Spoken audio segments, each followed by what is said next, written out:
Urusi imesema kwamba majeshi ya kigeni na wale wote kutoka magharibi wanaotaka kuisaidia Ukraine sasa watalengwa kikamilifu.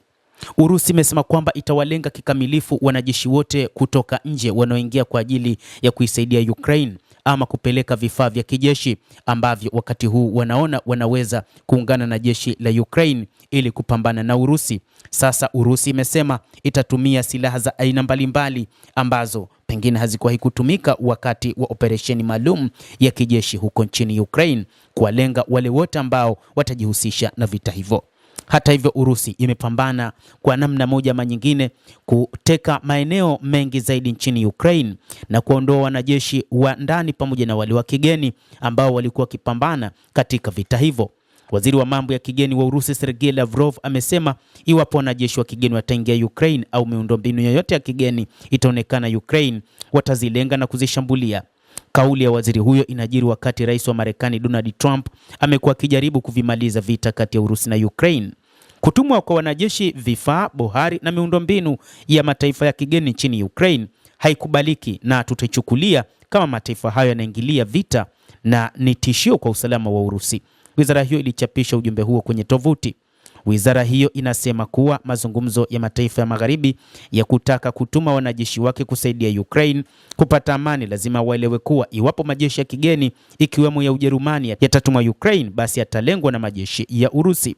Marekani imekuwa ikiongoza mazungumzo ya kumaliza vita hivyo na mkutano kati ya wawakilishi wa Urusi na Ukraine unatarajiwa kufanyika wiki hii katika Falme za Kiarabu. Suala la Urusi kuitaka sehemu ya ardhi ya Ukraine bado ni kizuizi katika upatikanaji wa amani wa eneo hilo. Ukraine imekataa matakwa ya Urusi ya kutaka iwachiwe eneo la Donbas pamoja na maeneo mengine ambayo hayajadhibitiwa na majeshi ya Urusi. Urusi imesisitiza kuwa hawatakubali wanajeshi kutoka mataifa magharibi kuingia nchini Ukraine.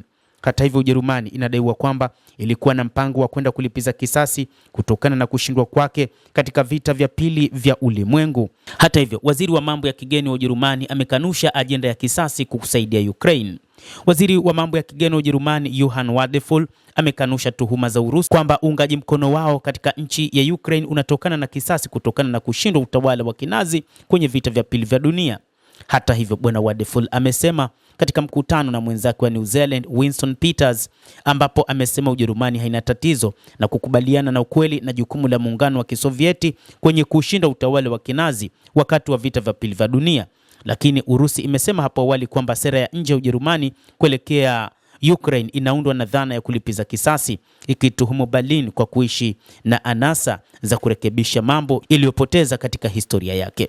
Taarifa hiyo ilitolewa baada ya mkutano wa waziri wa mambo ya kigeni wa Urusi Sergei Lavrov, ambaye amesema kwamba nchi yoyote ama wanajeshi wowote kutoka nje ya Ukraine watalengwa vibaya mno na majeshi ya Urusi kwa kutumia silaha za aina mbalimbali, na ni onyo ambalo limetolewa na waziri huyo. Endelea kutufuatilia mtazamaji, lakini ni kusihi usisahau kulike, usisahau kucomment, kadhalika usisahau kusubscribe channel hii ili uweze kupata habari hizi kwa mapana kupitia The World News. Mimi ni Adam Hussein, endelea kuwa nasi wakati wote, endelea kutufuatilia uyajue mengi yanayojiri duniani.